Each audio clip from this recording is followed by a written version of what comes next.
So good afternoon, ladies and gentlemen. If I could ask you to start taking your seats and to silence your phones, we're going to get going in just a couple of minutes. It's great to see so many of you here this afternoon. I'm Rajesh Merchandani, the Vice President for Communications and Policy Outreach here at the Centre. We welcome those of you joining us in the auditorium, and also those of you watching virtually on our live stream and also following us on Twitter as well. It's great to have you joining us virtually. There'll be time for questions at the end. We're hoping to get a lively discussion going. And if you are watching from somewhere else, you can contribute questions on our live stream or on our YouTube channel. At the bottom, there's a comment space. Please ask your question there and identify yourself. And also, if you're following us on Twitter, you can ask a question by tweeting directly at us using our handle @CGDev and also the hashtag CGD Talks. And if you're tweeting in the room, we very much encourage you to use that same hashtag as well. So I see that our panelists are arriving. So with that, I'm going to hand it, no, Antoinette, just take a seat on the front. I'm going to hand it over to Masood, our president, to get things going. Thank you very much, Rajesh, and thank you all for coming today to this event. I'm really looking forward to this conversation because I think this kind of conversation is useful to have at any time. It's particularly useful now as many people are beginning to think through what is the impact and the value of development assistance and how can we maximize its impact. So this is a great time to have that. I'm very happy that before we have the panel discussion, Mark Suzman is going to make an opening presentation. He's going to take about 10 or 15 minutes to walk us through some slides. Most of you in this room know him. Certainly I have heard about it and looked at his very impressive bio. He is currently, as you know, the president of Global Policy and Advocacy for the Bill and Melinda Gates Foundation, but he's also the foundation's chief strategy officer. And one of the important dimensions of that role is that he is trying to leading the efforts on foundation-wide learning. And I think that's an important dimension of the work. Before joining the Gates Foundation, Mark has had a variety of important roles, including in the UNDP, in the Secretary General's office in the UN, and before that at the FT. Mark hails from having grown up on a farm in South Africa, I'm told. So it's a long journey from there to where you are, Mark. But I hope you're going to give us a little bit of an overview and then look forward to the discussion. So.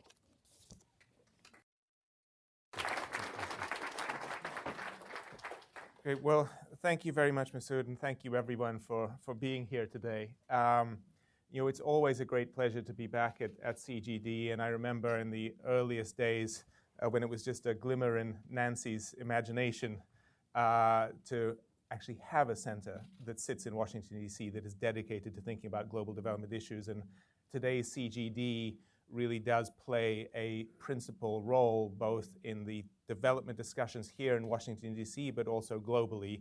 And we're always very proud as the Gates Foundation to continue to partner with CGD, but also use it as a venue to generate sort of interesting and important discussions such as the one today. Now, as a topic, you could have financing for the future could be a topic that's been said here any time during the life of CGD, or indeed any time in the last 40 or 50 years.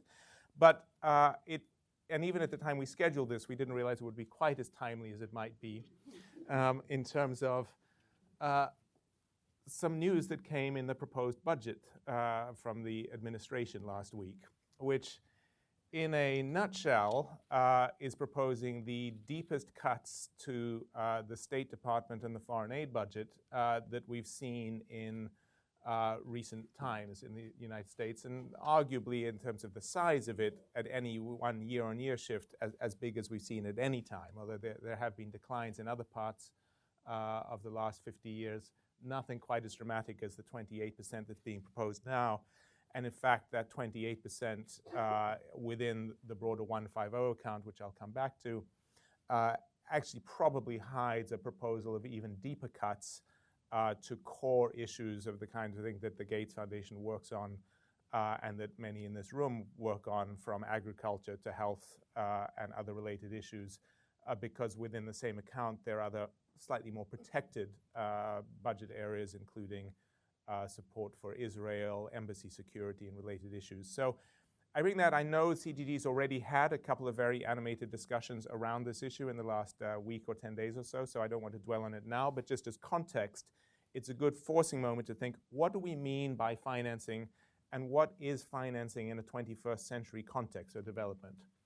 And broadly speaking, just to ground us in where are we now, we have had the biggest and most profound improvement in the human condition over the last 15 to 25 years than has happened ever.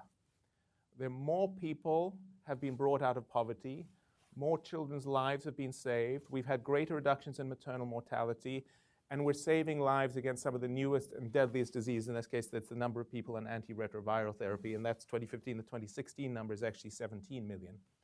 And that is a remarkable story. And it's a story that is not exclusively due to aid and the support of countries like the United States, but the country like the United States have played a critical role in that. And it's a story that partly it may be something within the foundation we talked about. If I'm supposed to be leading advocacy for a foundation that deals with it, I should be doing a better job at explaining that story, and so should other people, because in practice, these are the perceptions that we have. This is looking across 24 countries. This is not just the United States, of asking the question, in the last 20 years, do you think the proportion of the world population living in extreme poverty has increased by 50%? That's 20% of respondents. Increased by 25%. That's half of respondents. Remained the same, 18%. Decreased by 25%, 12%, and 1% of people think it's decreased by 50%. Now, in this sophisticated room, I think we would hopefully have a reverse of that ratio, and most people know that extreme poverty has in fact decreased by 50%. But it's amazing how little understood that story is, and I can tell you this on the basis of, I spent yesterday doing a range of meetings at the White House with Bill Gates, discussing these issues, that even within the White House, it's fair to say when we come and we explain the story, the progress on child mortality, or the HIV/AIDS story, or the poverty story, it's not really understood. That's at a policymaker level or a general public level. And certainly if you're going to make a case for why financing matters, we need to connect those dots better, which maybe we can come back to in the panel discussion. Now, what's the framework from which we took? Because that's the story of the last 15 years. And it's a very good news story overall, but it leaves most of these jobs half finished. We now are in the era of the Sustainable Development Goals, the 17 goals that were adopted at the United Nations at the conclusion of the 15-year period of the Millennium Development Goals. It's a much wider and more ambitious agenda. It's 17 goals, and it's a much wider financing set of challenges that stretch well beyond the core health and development priorities that were at the heart of the MDGs, and frankly, that the Gates Foundation tends to focus more on because we're focused on the needs of the very poorest. But there is a vision and a framing around what that financing should look like, and that came out of a big conference in Addis Ababa just before these goals were approved, and an agenda, very literally the Addis Ababa Action Agenda, but said a very simple but quite profound thing, that first, the primary responsibility for development and development financing for this SDG period, 2015 to 2030, rests with developing countries themselves. This needs to be a developing country-led vision of development and finance it. And second, there are three broad pillars of financing which need to interact. The first of those pillars is ODA, the same story we were talking about. And development aid, and we can argue the story is that, some of it is spent less well, some of it is spent better. Certainly, we think things like the Global Fund or Gavi or other partnerships which have helped drive some of those child maternal mortality statistics, or the HIV antiretroviral life saved, has been profoundly impactful and is improving all the time. And there was a huge increase from 2000 to basically 2008, 2009, the start of the financial crisis. And the biggest subsector of that increase was, in fact, in health, which had 10% year-on-year compound growth during that period, and brought some incredible results. Now, it's plateaued. we thought it was actually going to shrink. I mean, remember, if we'd had similar discussions here around 2008, 2009, we were preparing for the great drop-off. That drop-off never really happened, but it's also not grown. And arguably, back to where I was with the sort of State Department and the proposed cuts, we're at a time where major donors in Europe, here in the United States, and elsewhere are rethinking the role. Or if you look at where the allocation of that ODA in it, it's also primarily shifted. If we've been more focused on aid going towards development outcome, long-term development outcomes, in practice, larger chunks of that aid now go on humanitarian assistance, particularly domestic refugee costs in many European countries. In fact, in some countries like Austria, it's up to 1/3 of their declared ODA actually just covers internal refugee costs. Humanitarian money is incredibly important, and we see a wide range of disasters, but that's not money going into long-term development. There's greater role, which can be good or bad, about ODA going on loan financing as opposed to grants, but it depends on the sectoral things. But there's the basic picture, while this remains critically important, and we think there's certainly a high value for money argument, it's unlikely to be growing substantially in the near future. So the question is, how do you optimize the use and allocation of this against the SDG objectives? So then we have domestic resources. And that's become kind of a little bit of a sort of truism to say, well, of course, if it's going to be developing country-led development, we should rely on domestic resources. And on one level, there is, again, an incredibly good news story. This just happens to be in health, and this is in sub-Saharan Africa. But it shows you the dramatic increase from 2001 to 2012, 13 of $40, from $40 per capita to nearly $100 per capita. That's a massive increase. And so you feel good. And this is about countries choosing to invest in themselves. And that's actually amplified by that increase in ODA that I talked about on the previous slide. And you've seen this kind of reinforcement to say in the response to HIV/AIDS and the improvements in life expectancy, the reductions in child mortality, where you have around a dozen sub-Saharan African countries actually met the MDG on child mortality to reduce child mortality by 2/3. But I would just remind you what a tiny absolute number that is.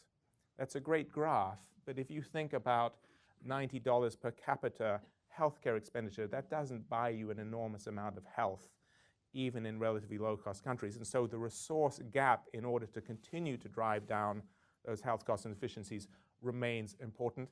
But it's critical, and there are important goals and roles about how the development community can help improve that. There are good news stories of countries like Rwanda, who have seen multiple percentage point increases in their domestic tax take over the last 10 years or so, and have put the bulk of those resources, in fact, doubled their allocation from around 3% to 6.5% to health, just staying on the health argument. But overall, we know that the vast bulk of developing countries still have a very low tax take as a percentage of GDP. And in fact, in the last couple of years, the last 2 years, there's probably been a net reduction in tax take as a percentage of GDP for the bulk of developing countries, hovering around, depending on how you count it, sort of 17 to 15%. And that there are different reasons for it. Some of it's the rebasing of economies. When economies get bigger, your proportion of tax take gets smaller. Some of it is the drop in commodity prices, and we know that some of the boom and the investment that happened in sub-Saharan Africa and other parts has really been commodity-driven. But overall, there is a factual statement that we need to get smarter and better about helping poor countries raise their own domestic resources. And that, again, was a big part of the Addis agenda. There have been some great initiatives launched, like the Addis Tax Initiative and other, about donors increasing their funding in this space. But to be honest, there's not a lot of great best practice. We invest with a couple of partners. We look at the National Resources Governance Institute, does great work about how commodities can work around this. We're working with a number of other partners. But it's still a gap where there's a lot of aspiration, but not necessarily a lot of best practice. But just to give you a concrete example of how that balances, and this is the country Ethiopia, which is probably, for the Gates Foundation, the country we do the largest amount of work in sub-Saharan Africa at the moment. And you can see the gap. ODA remains very significant. Ethiopia is the largest recipient of ODA in sub-Saharan Africa, has been for about the last 5 years. I think came in as number 5 overall or so in the last globally. and it's staying steady at between $3 and $4 billion a year. But their general government revenue has been increasing steadily from $4 to over $9 billion a year.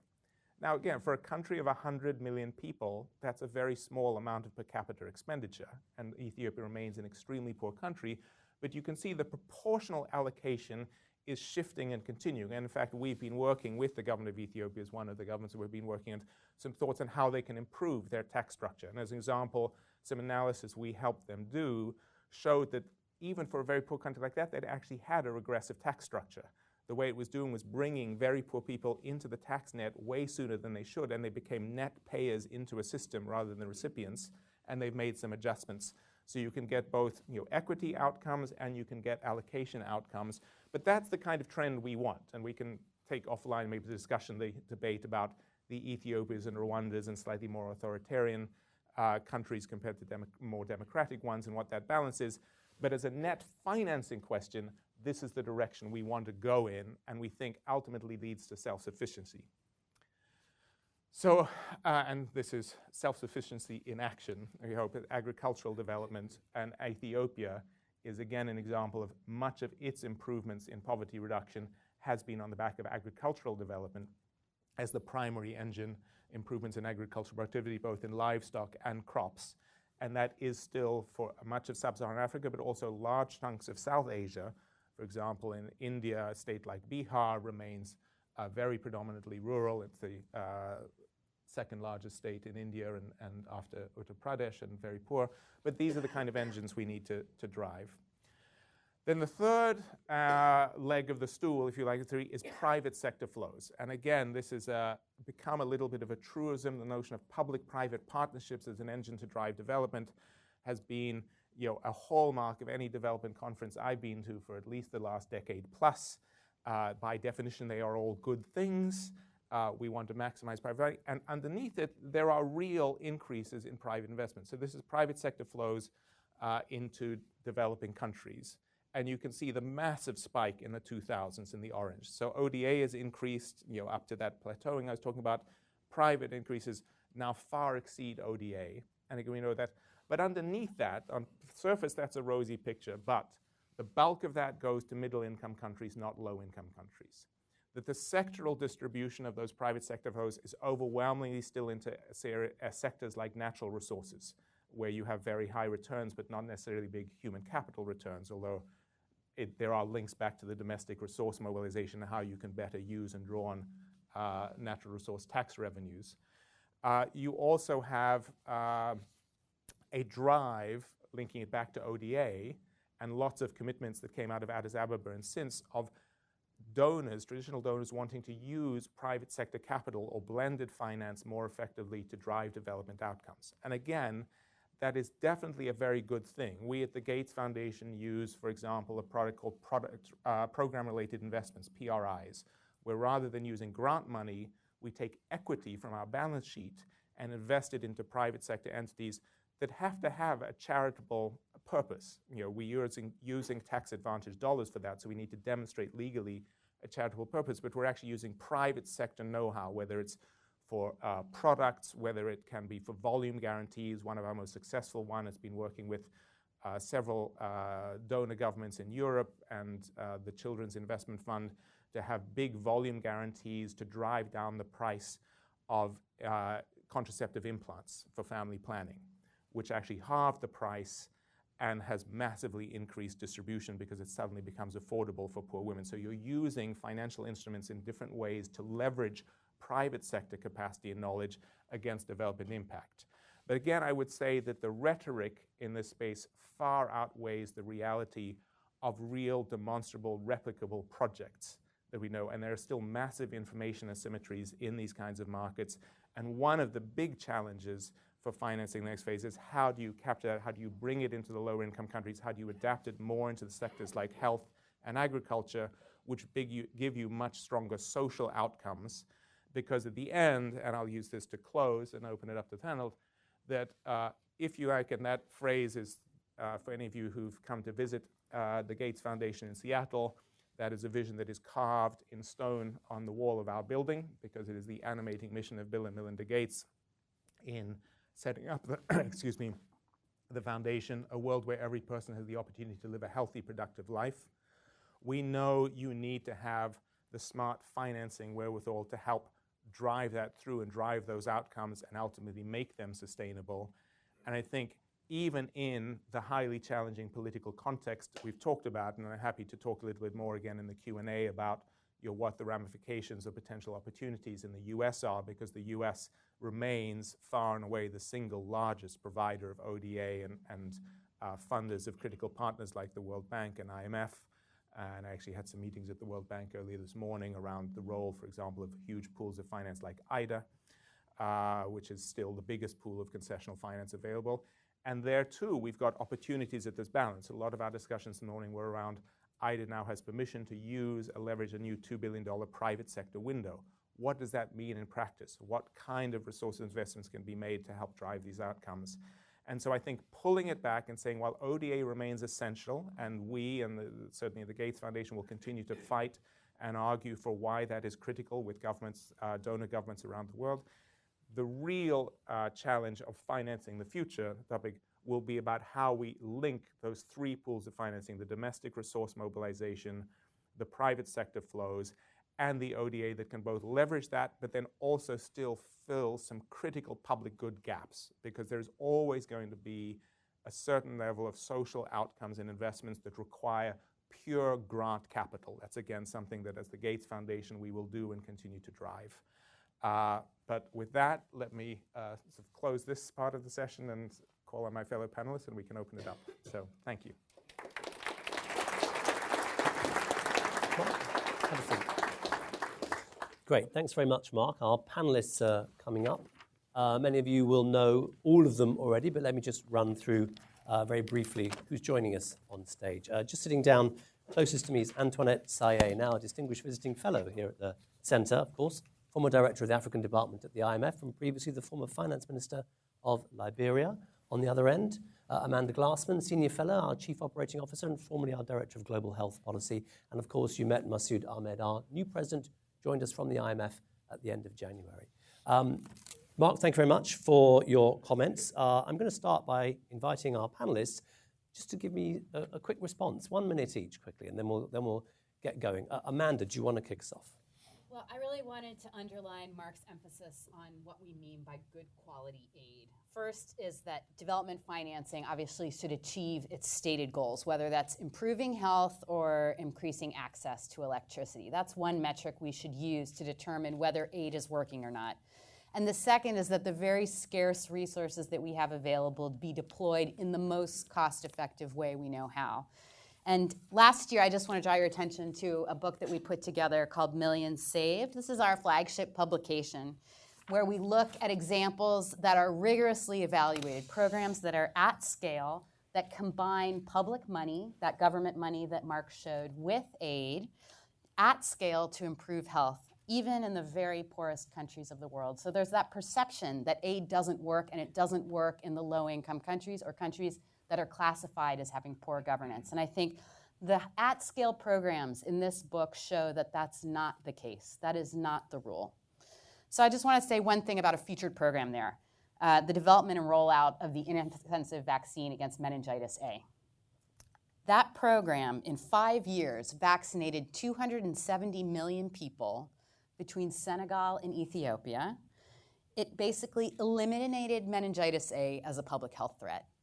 It cost about $150 million. I think the Gates Foundation had a lot to do with it. But the other interesting thing about this story is that it took the country governments, it took aid, but it also took a foundation, it took the WHO, it took the Centers for Disease Control. So it's not just philanthropy alone or governments alone that can get this done. And that is what aid with an impact looks like.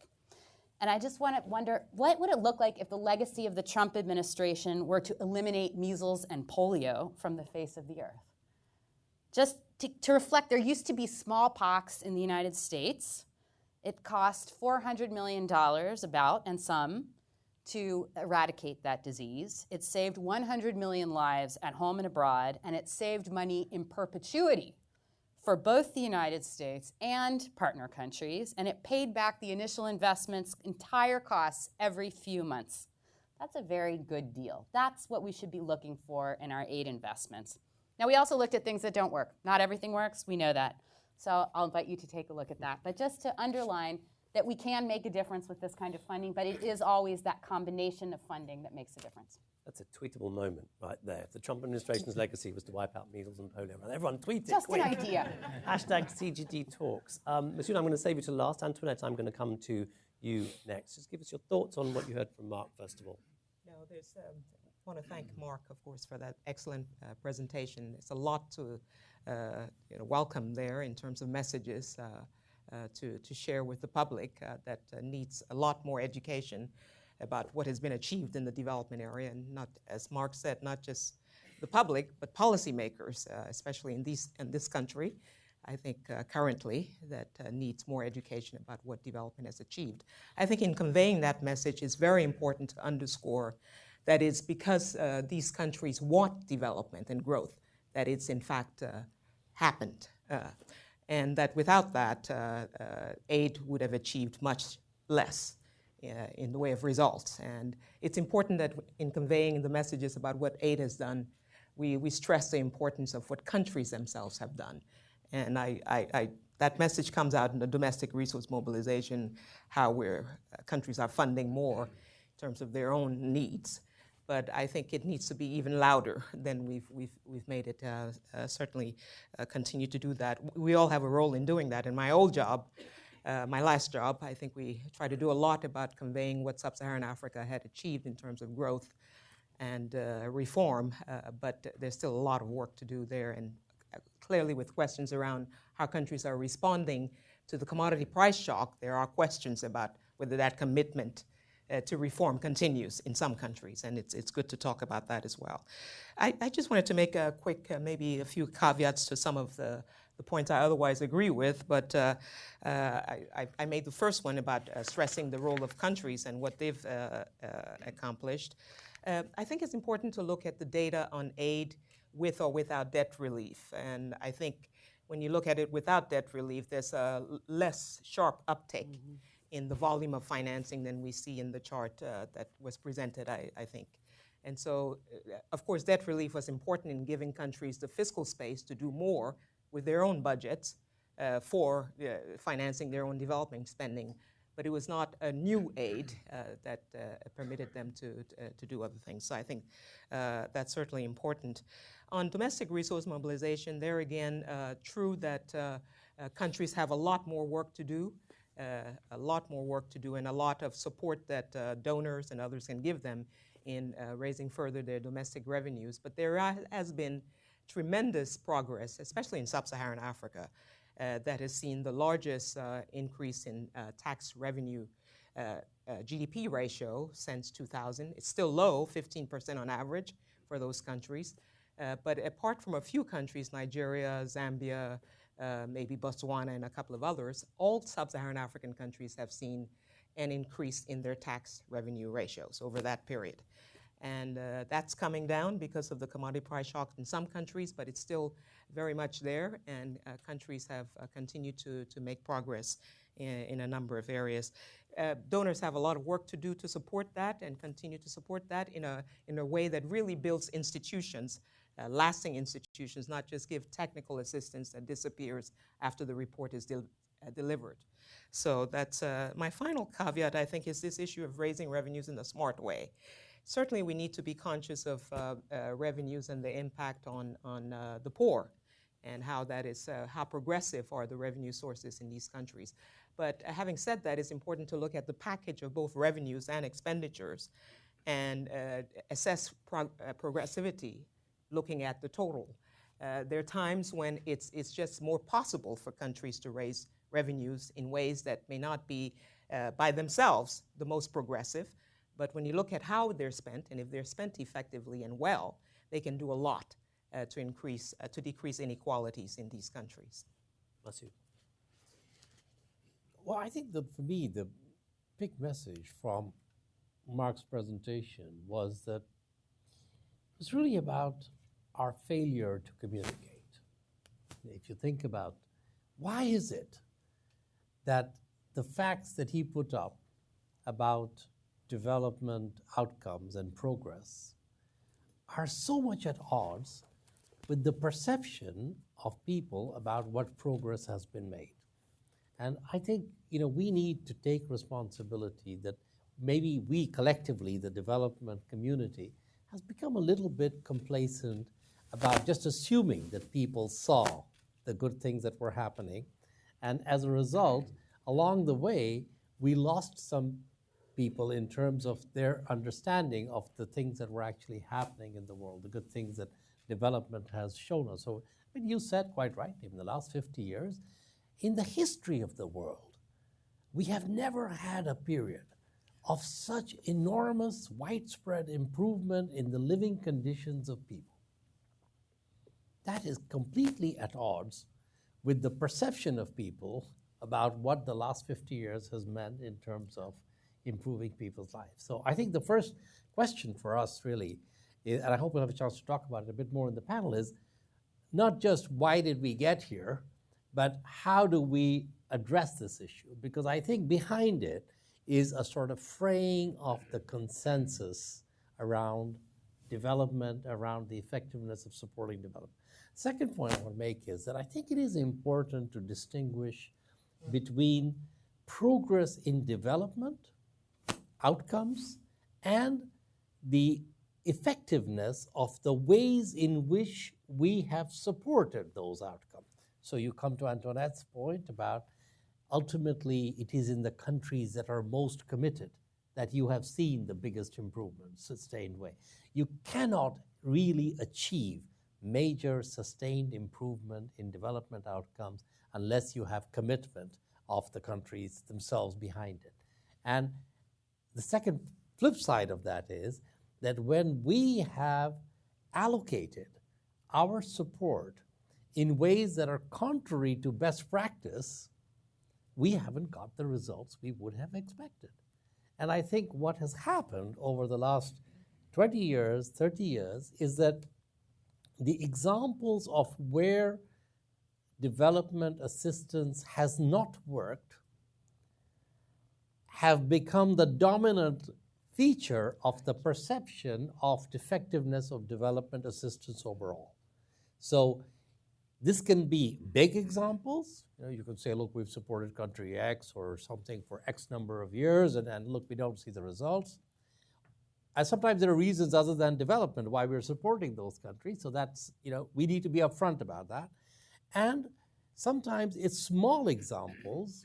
I was struck by the furor in the UK tabloids a few weeks ago about a band that DFID had been financing in Ethiopia, and a few thousand pounds, and that became the big story about what UK aid was doing. And clearly, it was, first of all, it was a good thing that they were doing that. I mean, actually, if you get into it and spend a little bit of time understanding it, it wasn't a bad idea. But leaving that aside, it wasn't the universe of the explanation. And I think a lot of the narrative around development and development assistance has been captured by either small but unrepresentative examples of failures or by big examples when we haven't allocated appropriately. So I think it is, to me, the fact that we are where we are is an opportunity to work both on reestablishing a consensus, but also to be clearer and a little bit more hard-nosed about what it is that we do and why we do it and how to ensure that the outcomes will actually be systematically better and the examples of misallocation will go down over time. So to me, I think, Mark, it's really fantastic. I love those slides. I'm going to, luckily we have the control of your PowerPoint, so we will hold on to it and use it shamelessly going forward. But I do think that this is something we need to think about more broadly, how we can build that consensus. Great opening comments, panel. It's all very well. We all agree in this room, but people we need to convince are probably not, shock horror, probably not in this room. They may not even be watching on the live stream or following us on Twitter. I know it's hard to believe. So, Mark, picking up on some of the points that the other panelists said, what did your boss say to President Trump when he was meeting him this week to bring him into the room? Did you show some of the slides and point out the development success? Well, That's what I want to know. What's the strategy to bring them in? But I think one of the main strategies is exactly telling that story. It's simply saying, here is what has actually been happening. And in this case, we speak a little bit more to the health, because that's where the foundation's been engaged longest and deepest, and we have put in our own financial resources. And we're saying, if you look at this through two lenses, one is just pure impact. Can we demonstrate impact? And we can say, yes, we absolutely can. If you look at, just take Gavi and the Global Fund, which are two entities that were started in the early 2000s, and again, we were founding partners of both of them. The expansion of childhood vaccines and the accessibility of childhood vaccines has saved literally millions of lives, but it's done it in an increasingly efficient way. So this is the other bit, is the value for money, which I think is something this administration and many other administrations understand. Look at, we have driven down costs by pooling financing, by marketing and requiring bids from the private sector. You can massively drive down the cost per product, in this case of vaccines. Similarly with the story of antiretrovirals on HIV. The cost per person to stay on antiretroviral is a fraction of what it was 15 years ago, and that's part of why you can now have 17 million people on antiretrovirals. So it's actually a story about market forces working, but it's about collective impact because it's leveraged financing where this is partners. The US government has played a critical role, especially in HIV, where with PEPFAR combined with the Global Fund, they've been the largest funders. And you've had amazing impact in terms of lives saved. And while lives saved is an important metric, that's actually amazing impact in terms of the actual economic productivity, because you keep these adults gainfully employed, part of the workforce, able to look after their children, able to pay taxes, and you actually have an investment in health. And we also have some newer studies showing that each vaccinated child gives you a return, depending on how you calculate it, between $18 to $44 over the lifetime of that child as they grow up. So it's a massively good return investment. It doesn't work for short-term investing. You have to wait for the child to grow up. But I think that's the kind of narrative investment we say it's consistent with American values. It's actually consistent with outcomes in building a better world. And it's a cost-efficient set of mechanisms that we will stand by and validate and affirm, and that we think that can be replicated. We're not going to pretend that all aid is equally well spent. We aren't going to explain that there aren't some allocations, but we will say that we believe aid right now is better spent, better measured, and gets better outcomes than at any time in its history. So that's the central message we've been taking. And how does that go down? Well, I think there's interest and engagement. So the honest answer is there's requests for follow-up. We're going to send some follow-up information and data, and we'll continue a dialogue. And Bill Gates is actually off today on Capitol Hill having a similar set of discussions with congressional leaders. But I think from our perspective, and we've worked in this country, we worked deeply. All of these partnerships I talked about were partnerships that were set up under the leadership of the Bush administration, and then we work closely with the Obama administration. Similarly, in other countries, we are very demonstrative. We're about a certain set of outcomes and values and missions, focused particularly on health and opportunity for poor people. And we think and hope with this administration, as with its predecessors and as with other government partners around the world, there will be some common ground that we're able to find to work together on. Okay, so CGD experts, this is your opportunity. Trump administration wants follow-up. So let's get into this debate then. Mark talked about value for money agenda. Masood talked about best practice. So how can development assistance meet those goals? Value for money, best practice. Let's get some thoughts from Amanda and from Antoinette. So I think there are two areas where we might go a bit further than we have already, acknowledging that there's been a lot of progress. One is that we have been directly purchasing a lot of these key public health products, vaccines, ARV, deworming pills, mosquito nets. And I would like to see instead incentives for governments themselves to pay for this essential public health function, and to have the donor money go instead to create incentives for that investment, to do assessments of outbreak preparedness evaluation, but to provide budget support against gains and outcomes and have their own money go ahead first. So I think that's something that we should think about going forward. We may be substituting for domestic spending, and that is something we would want to avoid at all costs. We want to be additional. Others? You love Certainly, that idea, right? additionality is something I like. I think countries would like as well. And I think more risk-taking on the part of donors is also important. I know there's a lot of antibodies with risk these days, but risk is the thing of development. And if we scale back too drastically from risk-taking, especially in fragile country contexts, we miss an opportunity to really leverage the impact of supporting those countries. I think in the area of budget support, how early you start budget support in fragile states or not is certainly something I lived with myself. And we certainly would have welcomed an earlier start to that in Liberia when I was there, given the needs at the time, the need to really start building our own public financial management system and getting that tested in the process of actually financing development. And that's something you can't do without actually having the opportunity to try it.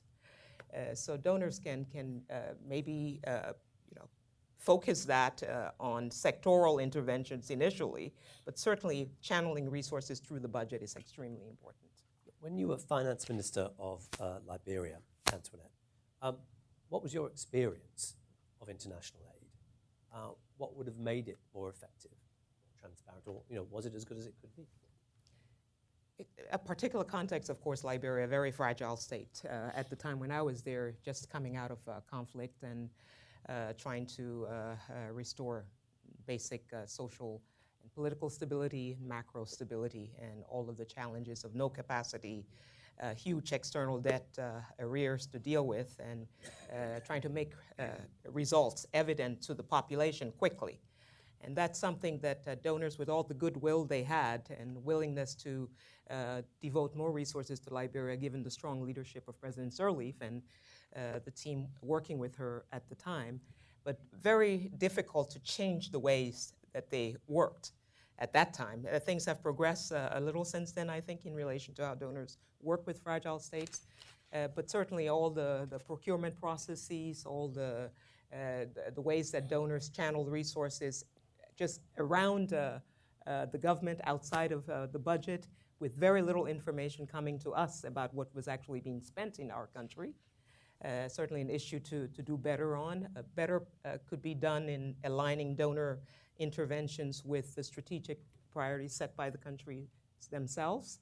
Certainly that was our experience initially, also trying to convince donors that we really needed infrastructure urgently, and we really needed things that changed the enabling environment for the private sector, infrastructure being the most important one in Liberia with no electricity.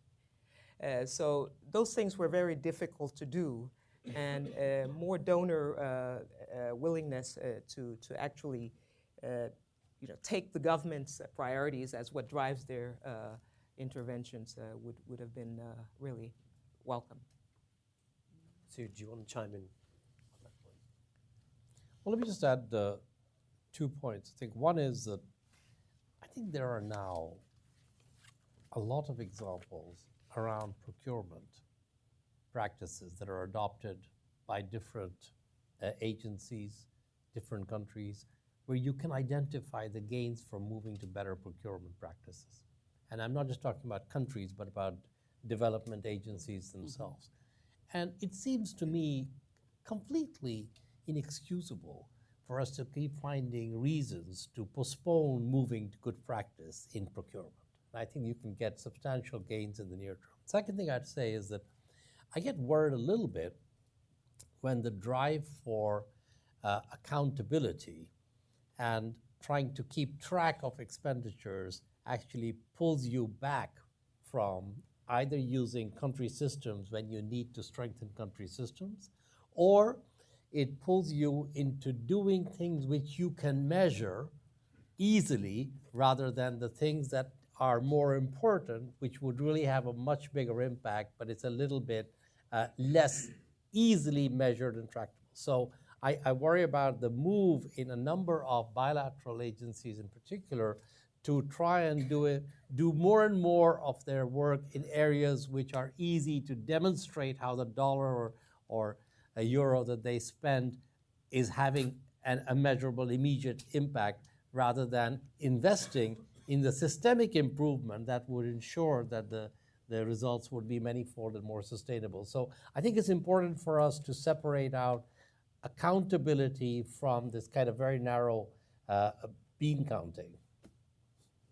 Just to add one thing that is specific, I think, to fragile environments again, but there is, we experience certainly a gap in the departure of major players in humanitarian assistance, giving us much needed humanitarian assistance when countries are just emerging from a conflict like ours, and development assistance when the World Bank and others, bilateral donors as well, can come on board to really provide longer term assistance that help build institutions and support growth. And there is a gap there that I think is still there in a number of fragile states, in what I've seen in terms of donors coming in, how quickly they come in to take the relay from the NGOs that have been providing a lot of humanitarian assistance. That's an issue I think that is still important. Did you want to? I want to bring Mark in, but Amanda, you want to? Well, I mean, there's another interesting example of thinking about this transition away from bilateral aid or humanitarian aid, and that is there's a new global financing facility for reproductive, maternal, newborn, and child health at the World Bank. And it's an interesting model that stands in contrast to the big global health funds that are standalone, but it's essentially a set of grant resources that allows them to add on to their IDA concessional lending resources. So it's on budget, it's country systems, but it still has very rigorous performance verification. So it gives me my bean counting, which I quite like, but with the flexibility that a Minister of Finance needs to allocate in the most sensible way possible for government. And they're even thinking about adding a private sector arm. So I'm excited about the potential for that mechanism. We haven't seen it totally in action yet, but we will wait and see those results. Okay. Mark, given what you've heard from the other panelists about infrastructure, procurement, aid effectiveness, accountability, bean counting, how does that fit in with the Foundation's view of the future of development assistance? Yeah. Well, maybe let me start with the last point on the bean counting, which is few people count beans as closely as my two bosses. And I think we're very much in favor. I mean, we invest massively ourselves in data to both track both inputs and outputs and outcomes. And you need all three of those. And you need to see how they link. And we also try to do it in two ways. So one is to judge effectiveness. So for example, can you measure something very complicated? I'll use an example of an area that we're working on with the World Bank and the World Health Organization, something called the Primary Healthcare Performance Indicators, which is a website you can go up and look, PHCPI. But we're trying to sort of amass here, what are the key indicators that lead to an efficiently and well-run primary healthcare system? This can be ratios of sort of community health workers out there. It can be resource flows. It can be infrastructure. It can be stock of basic medical items. You can track these, and at one level, this is a tool for policymakers in a developing country and their donors to see where are the needs or gaps. Ideally, someone applying to this global finance facility for reproductive, maternal, child health would be looking at, and here's how we can see these gaps filling in essential medicines to work with neonatal or postnatal care, and you can do it. But also, bluntly, as an advocacy thing, because it's often difficult to persuade governments or others to invest in health versus many other things. Here's a kind of scorecard comparison. You can look across is your neighboring country getting much better outcomes for the same number of inputs? What are the changes or shifts? Where do you get the efficiency? So I think as a through line, when we're going to sort of financing for development, that's something all governments want wherever they are, whether you're rich, middle income, low income, is you want to get more for your dollar or euro or yen or whatever currency you're investing. A second element of that into sort of the Accountability, I'd link accountability and innovation here. And what are the newer ways that you can try and drive some of this forward? So we want to keep improving these things, and I don't want to lose Antoinette's point about, say, some of the gaps on humanitarian financing, and there's special needs that come out of sort of post-conflict or disaster countries. But one of the other more interesting sets of partnerships we have, and I haven't raised it yet, and it hasn't come up yet in this discussion, is the role of China. China does and is responsible for a great deal of financing right now in developing countries, both of private and public capital. So the private flows are well known, particularly to sub-Saharan Africa, Latin America, Asia, some big initiatives they have, like the One Belt, One Road initiative, which President Xi has launched, which is essentially driven around trade, but does have arms in it. They have an arm called their people-to-people arm, where, for example, we're interested in a dialogue about, can this be something that looks at and works on health, and particularly malaria control in the greater Mekong Delta area where you have big malaria resistance? I just use that as a case study. But we also have a partnership, an MOU with them, with the China Africa Development Fund, which is a big, the fund is now I think $50 billion.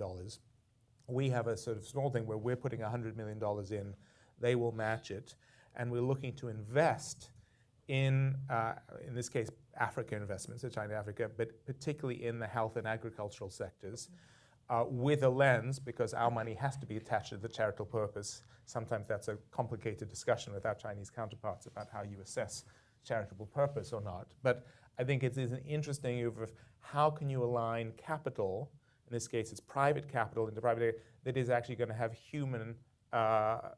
powerful human development outcomes. And this is work in progress. We don't know, there are examples. One of the early first mover investments in that is going to be an investment in a group called New Hope, which are a poultry producing thing, which we're going to work on in Nigeria, which helps produce income and income generation, particularly for women, but actually connects it into sort of real markets. So you have both the eggs and the chicken, and you're bringing in new breeds of chicken.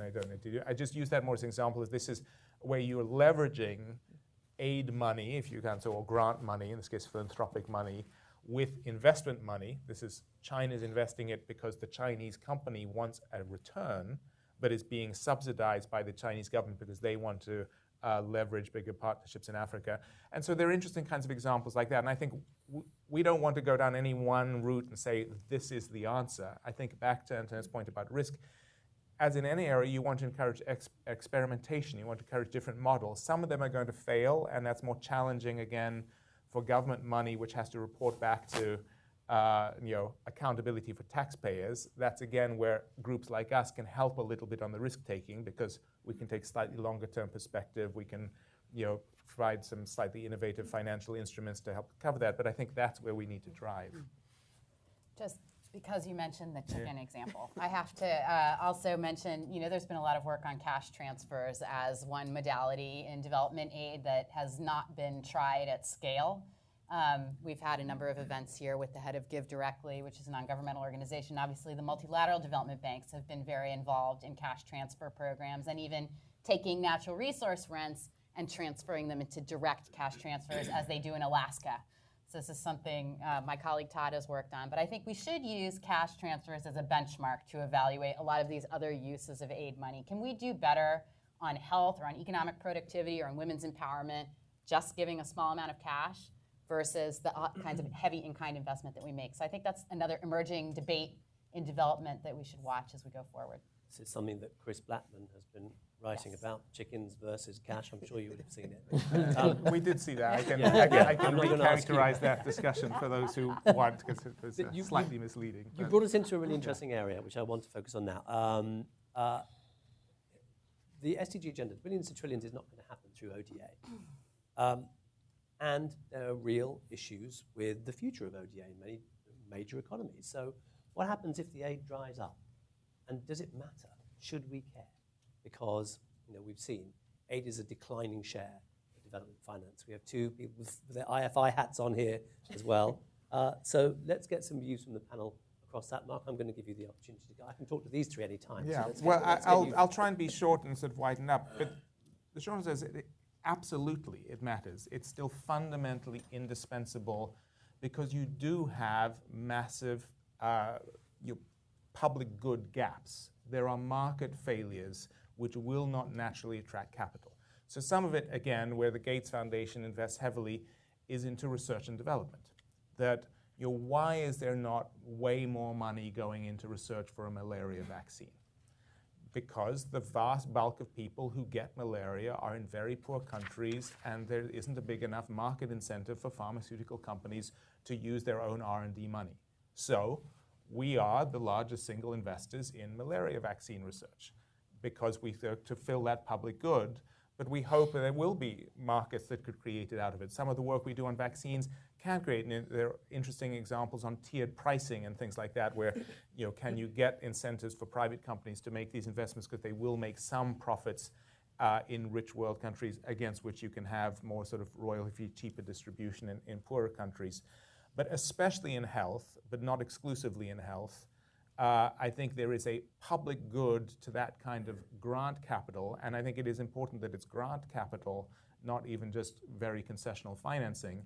But what you want to make sure you're doing, and this goes again to the very key point about the private sector with the increasing excitement, shall we say, about private sector financing as something that development agencies like to be part of. It plays well, again, back with constituencies, whether you're sitting in pretty well any rich world capital, it plays well saying we're leveraging the private sector. But you want to be absolutely sure you're also not displacing natural private capital that could go there anyway. Your marginal use of concessional capital has to be either creating, are you producing first mover investments so you can prove a path to impact, are you meeting these public good gaps? That's easier to say than do, but I do think we are amassing now, and this could be a good follow-up thing for CGD or others to do, a number of genuine best practices and models of what's worked and what hasn't, that we can start actually turning this into a clearer taxonomy and a set of directions rather than where I worry we've been, which is that one step up of is it aid or no aid, or is it private sector or not? And the answer is it's a continuum, and we can be much more sophisticated about how we use that continuum. I see. So I agree entirely, I think, with Mark had just said. Look, if you look at the numbers, basically you've got $100, $150 billion a year of concessional money, ODA going in. You've got about 500, give or take, of private money. You've got remittances. But all of these add up to less than what we know we need to actually generate the investments, the infrastructure, the education, the health financing, and the global cross-country public goods. So to me, in some ways, the real question is not what would be the impact of a 10% increase, 10% decrease in ODA by itself, but rather how do we use the official financing in ways that can most effectively contribute to better aggregate development outcomes.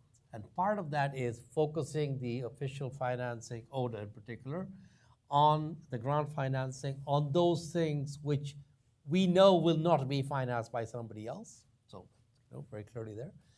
Part of it is recognizing that a large and, I think, predictably large amount of ODA is going to go on humanitarian and quasi-humanitarian expenditures for the next few years, refugee financing, etc. And therefore, the remainder really has to be used in a very thoughtful way, not simply to achieve projects by itself, but rather as a way of leveraging private financing. And in doing that, it's partly a question of getting out of the way where private sector would be willing to go, because obviously you don't want to simply subsidize financing that would have been there anyway. Partly it's about creating markets for the private sector to actually come in and do things which otherwise it's not going to do, but to do so in a way that is replicable and sustainable. So you said there should be an area of work for CGD. I really do think that in the official financing, development financing arena, a big area for work for many people, including us, for the next few years is going to be how do you go from billions to trillions, this was the sort of ADIS outcome, in a way that is really meaningful and real and happening, rather than what has so far been, the same few examples that people pick up. You add them all up, they're not by themselves going to get you to the outcomes that you need. So I think very much we need to focus on how you can use the official financing that is not being used for the things that only official financing can do, in ways that actually results in maximizing the contribution of private financing. Antoinette. Yes, no, I agree very much with both of my colleagues. But I think one has to also distinguish between the impact on different types of countries about the decline in aid. And certainly without ODA, the large group of the poorest countries would not have many options in the way of financing their development. Certainly their ability to increase tax revenue in the short to medium term is limited. And they're not the most attractive place for private investments. And we are not going to see private investments rushing there to step in for donors. So I think looking at how we can better channel those limited ODA dollars or yen or yuan to those countries that most need it is extremely important. And how to facilitate different financing blends for middle income and lower middle income countries is the issue we ought to focus on. But certainly we ought not to be trying to de-target the poorest countries and moving aid to lower middle income countries. I think that would be not the right thing to do, personally. Okay, so at that point, I think it's time to move to questions, everybody. Actually, let's start with a couple of questions that have come to us from people watching externally, these two on Twitter. And this picks up on the question of financing. This question from someone called Nee Commodore.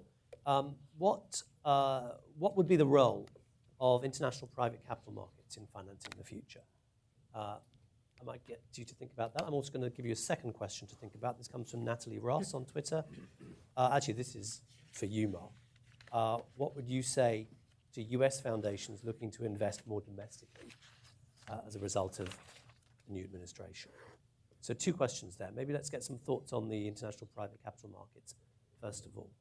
Antoinette or Masood, do you want to respond to that? Well, we've certainly seen, in recent years, a lot more in the way of sovereign bond issuances in sub-Saharan African countries tapping into international capital markets at a time when, of course, private capital was looking to, maximize their returns at a time when interest rates in their home countries was not very attractive in that regard, and they saw big opportunities in sub-Saharan Africa and willingness to lend to countries whose macro performance had improved significantly.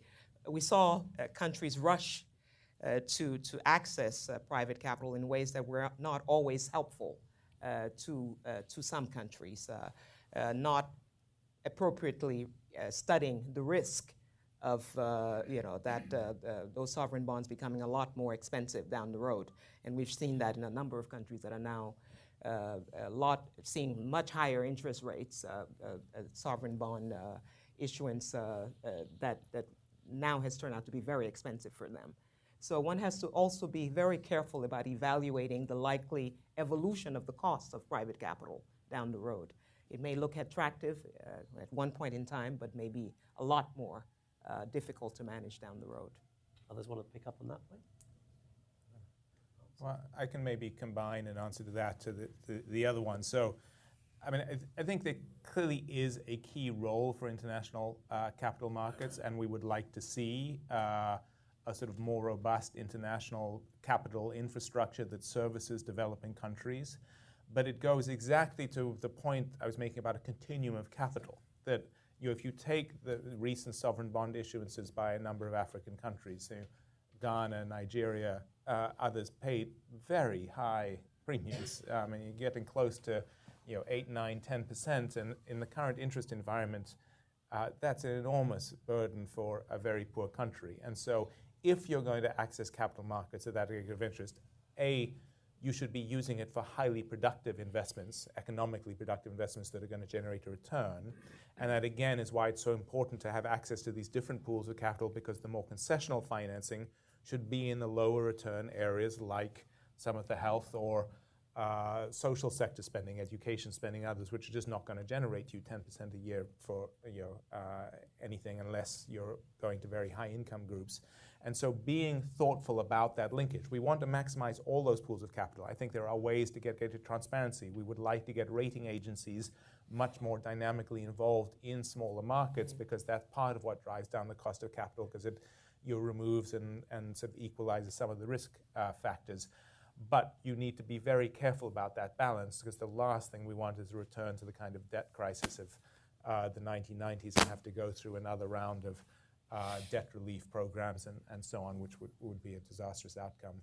Just pivoting to the other question about what would I say to foundations thinking we should invest more in the United States, I doubt this was the intent of the question, but I would say two things. One is, please let's not fall into the trap, which is too much of the sort of discourse at the moment, that this is a zero-sum answer.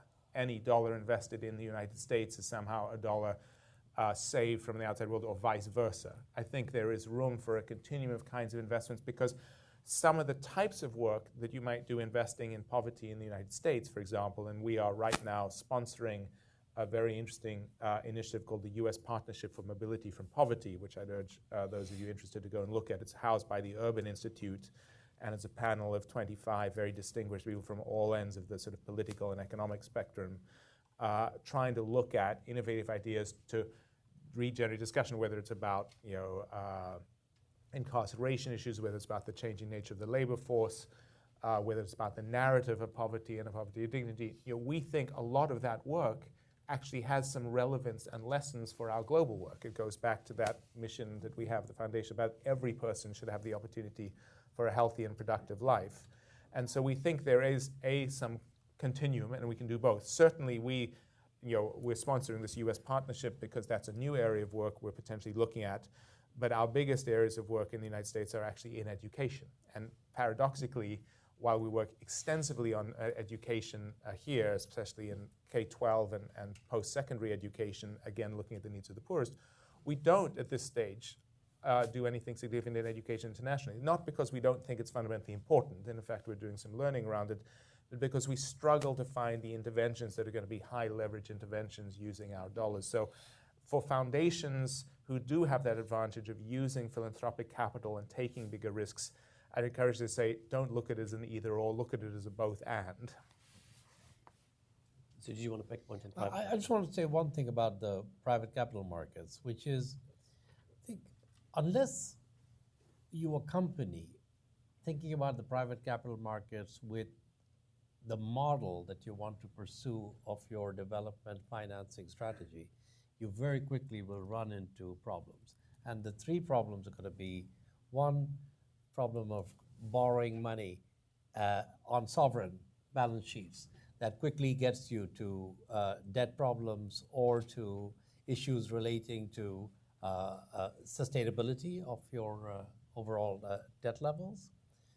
Second, your problem will be that some of this money that you borrow is just as quick to leave as it is to come in. So if you're relying on it for sustainable financing, you need to factor that into your thinking. So the same, interest rates start to go up here, you start seeing the reflows of capital out of the developing countries. You need to kind of factor that into your thinking.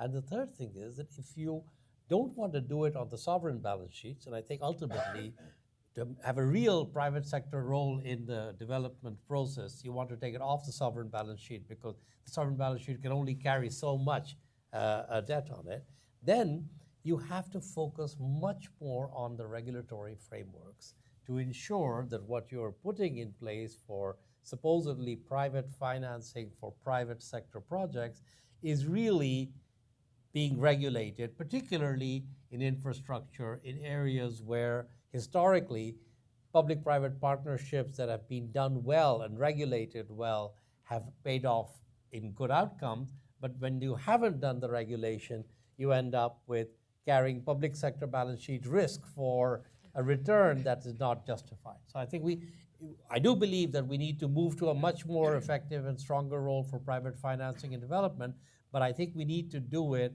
with all the supporting structure that will make it feasible. Okay, great. Let's move to some questions from people in the room here. We have a couple of microphones going around, courtesy of Rebecca and Charlie. If I call on you, please stand up, say your name, your affiliation, and I invite you to give a brief question as opposed to a brief or long statement. We'll start with the lady in the orange, and then we'll also get the question from Tony there in the brown jacket. Thank you very much. Andrea Koppel with Mercy Corps. Mark, it's nice to see you. I'd like to pick up on a point that Antoinette raised specifically around fragile states. It's been hard not to think about the fact that when I first joined Mercy Corps 6 years ago, there was another major story that was capturing the headlines, and that was the famine in Somalia. 260,000 people, 50%, I think, children died in that famine. And here we are 6 years later, and we are on the cusp of another famine in Somalia, another famine in Yemen, one in Nigeria, and then one that is already existing in parts of South Sudan. All of these famines have one thing in common, and that is that they're man-made, with conflict and violence as the driver. And so my question is, when you consider that only 1% of all ODA goes towards conflict prevention, and that's based on some analysis that Mercy Corps did of the 2015 OECD DAC numbers, how can, then Mark, to you, the Gates Foundation not focus more on the drivers of fragility when you consider that a third of all of the world's poorest are in these fragile states? And in order to sustain the developmental gains that you're making in health, in education, and elsewhere, will the Gates Foundation decide that, in fact, conflict prevention and mitigation and good governance is, in fact, incredibly important and something worth pursuing? Thank you. Okay. You said 1% of ODA on conflict prevention, according to your figures. Okay, thank you. Tony. Yeah, thanks, Tony Pippa. No affiliation right now. I was formerly affiliated with the Obama administration. One is a comment, and it goes back to the, Mark, what you were just saying about the non-zero-sum game between domestic poverty in the U.S. and global progress. And I would hasten to say that that's actually a messaging problem. Because if we have a messaging problem about people not understanding what global progress has looked like, they actually will see it as a zero-sum game, because over the past 15 to 25 years in the U.S., as the partnership is showing, there's been stagnant social mobility in the U.S., there's been increases in poverty in different places, and actually a political moment right now which really favors people saying, why are we investing overseas and not in the U.S.? And so I think there's something that we have to think about how to integrate messaging.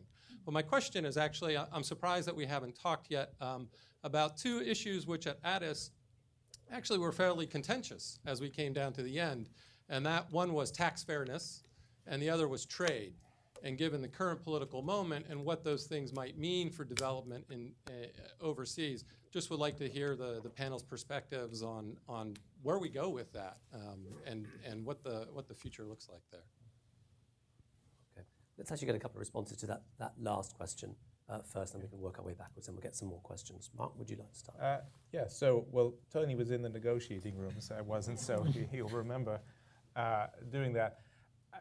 It is striking. So, I mean, I agree. The omission that we haven't discussed trade today, and you compare that to what would have been an equivalent discussion on a panel like this 15 years ago, and certainly 20 years ago, it's very striking. The notion of trade as an engine of development, I think, has become understated simply because all the trade advocates are on the defensive. You know, it's a great victory if we can preserve. Take a U.S. specific, AGOA, the African Growth and Opportunity Act, and the notion that you're going to have what was launched with great fanfare was the Doha Development Round in 2001, that its entire raison d'etre was going to be this would open up markets, particularly in agriculture. It would be driving the next generation of development, and in fact, instead it drove itself into the ground. And that's, I think, a sign of the times. I would love to see that reset. I think it is an important set of discussions. I think the domestic environment in many countries, not least this one, as manifest in last week's G20 communique, means it's not a very sort of productive moment to try and have that conversation, which doesn't mean we should put it aside and not come back to it.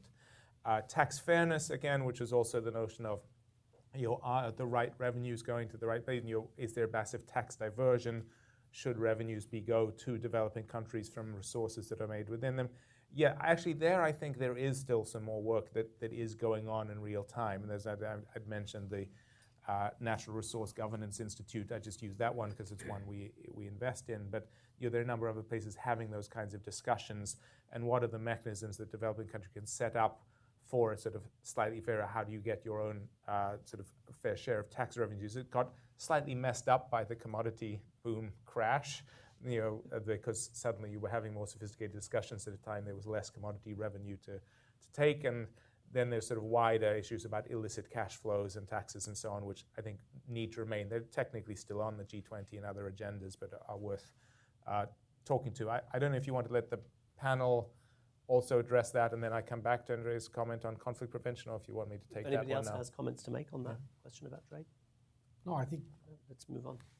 Okay, yeah, the conflict prevention, I mean, that's a fascinating one. And in a previous life, Andrea, well, two previous lives, one, she and I were journalists together doing stuff on the State Department, but in a previous one, then I was at the UN, and I was part of, in the early 2000s, doing a lot of work on what became the Peacebuilding Commission. And the whole push that we know that there needs to be a much bigger, more systematic focus on conflict prevention and peace building. We know that the greatest likelihood and the greatest predictor of going into conflict is that you've recently come out of conflict. The reason why there's a recurring tragedy in Somalia is that it's in and out of conflict on a completely recurrent cycle, and you never break that cycle.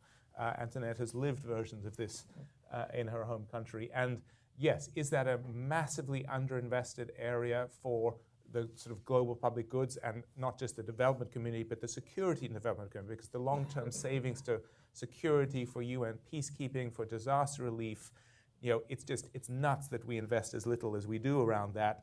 And even when we set up mechanisms, the challenge is the short versus the long-term political incentive structures, and the difficulty of knowing exactly what the interventions are. So I do think the global community should be doing a lot more of this. I will say at the Gates Foundation, when we pick and choose, and I use that example of education very carefully, the fact that we don't invest in global education is clearly not because we don't think it matters immensely. It's because we're just not sure what the hell to invest in that's going to make a difference. Education probably more than any other social thing. The correlation between resources put in and learning outcomes out is so widely variant that it doesn't. The difference when we're talking our Global Fund or Gavi examples, we're very comfortable that the dollar you put in gets you an outcome out, and and those institutions also work in conflict environments.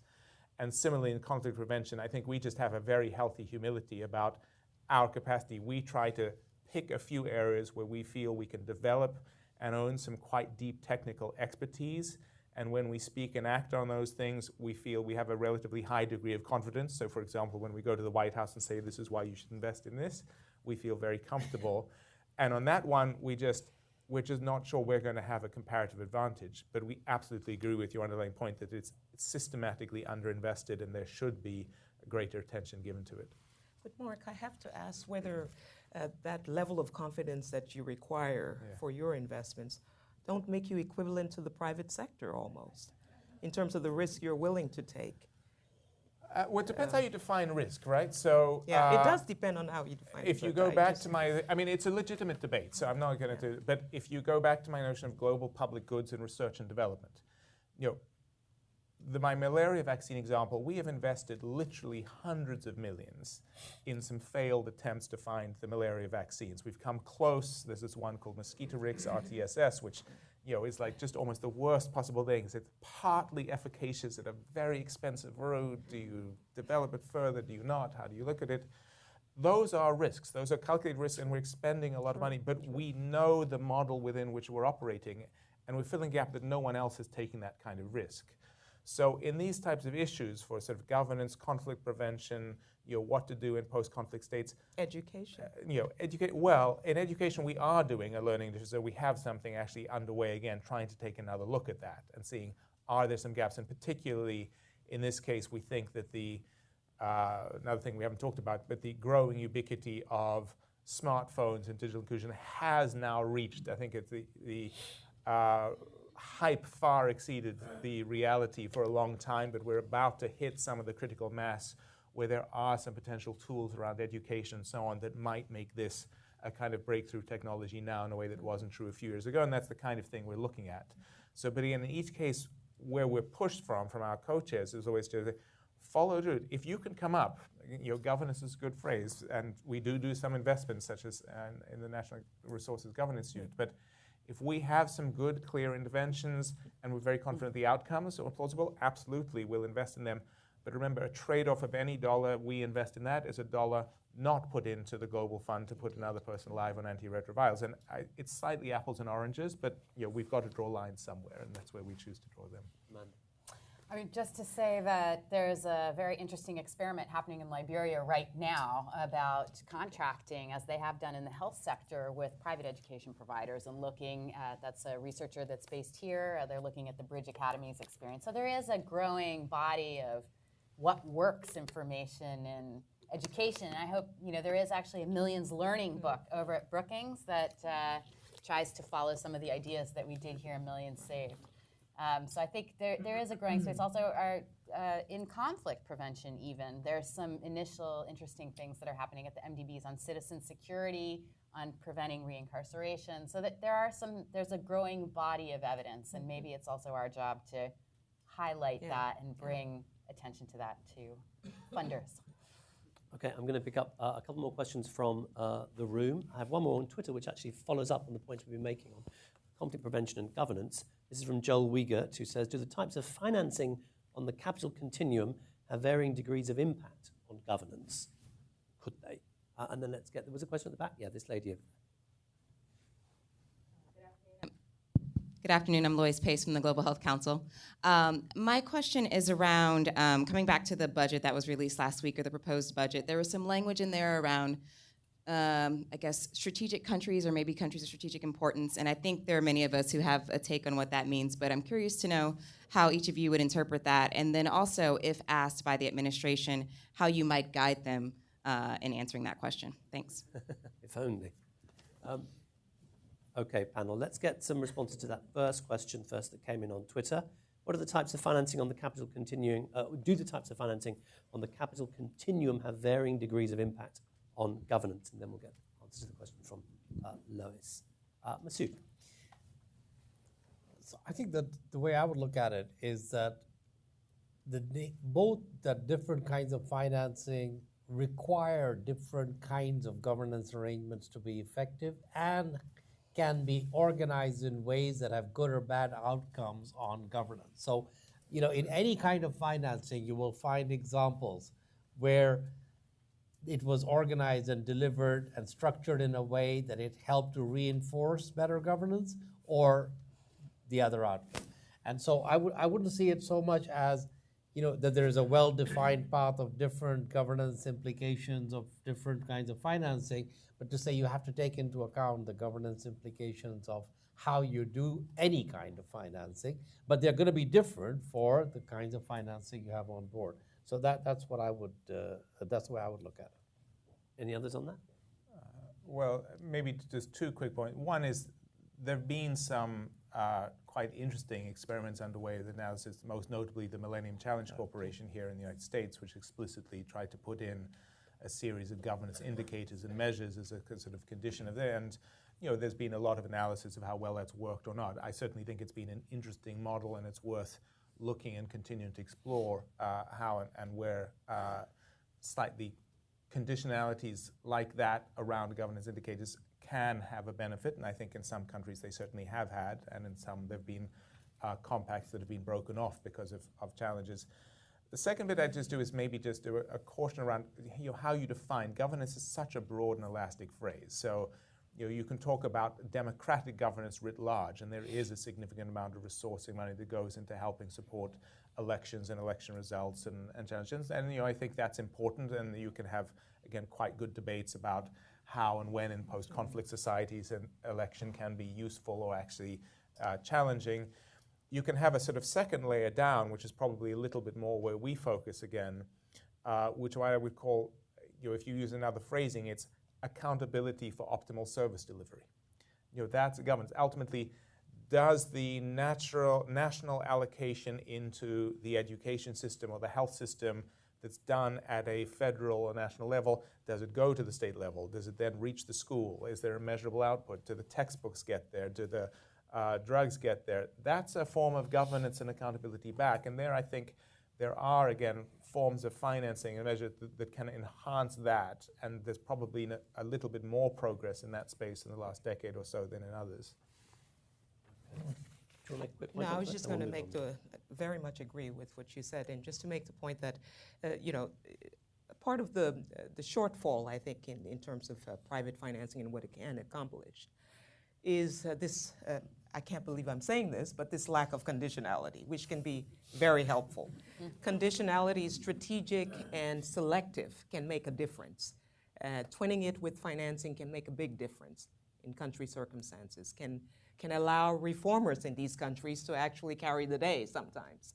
So I think that's an important shortfall that we need to think about in terms of how you make private finance more effective by twinning it with others that can actually still push the reform agenda forward. Okay, we're running out of time. There's one last question that I want to get to, which just came in on Twitter. So Lois, I'm going to ask if your question will be pertinent in the next time as well. So if we can come back to that question another time. This comes from Emily Troutman, and this is a good way to finish. The general public doesn't seem to understand humanitarian aid and development, particularly costs and benefits. It goes back to the slide you were showing earlier, Mark, about perceptions. Why do you think that is? And what I'm going to add to this, what should the development community do to address that? I'm going to ask you each to give me 30 seconds on that. Mark, 30 seconds. This is your pitch. Yes. Well, it's my day job, so I'm clearly not doing a very good job at it.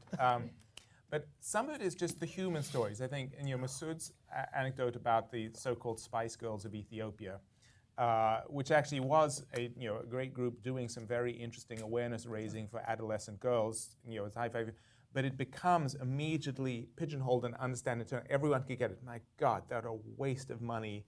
How can we do that? Then I extrapolate out that that's where all my, in this case, UK money, my taxpayer pounds have gone, and the kind of big statistics that I showed up there are not very effective. They might work for a CGD audience because I'm showing big macro numbers of drops in child mortality from 12 million in deaths in 1990 to below 6 million last year. But you've got to connect it to the human aspirational story. Some of our most powerful moments and some of the champions that we do now, for example, have powerful champions of development aid on Capitol Hill, like Senator Lindsey Graham. His first trip to Africa was a congressional delegation trip with Melinda Gates, where they sort of engaged and saw some of agricultural development things in action. And you could see this was a smallholder woman farmer investing, taking advantage of development aid, investing in her own children, sending them to school and providing opportunities that you can. Those are the kind of stories, and then you can root them and say that actually are more powerful. And we need to get much better at telling those and connecting that counter-narrative and then connecting to the value for money argument. And, it's a work in progress, but I think we can get much better. I can't imagine anyone has anything more to add to that. I've summed it up. Okay, good. So let's leave it at that. Everybody, please thank Mark Suzman and our CGD panel. Thank you very much for coming. Thank you. Well done. Thanks so much, Mark. Thank you.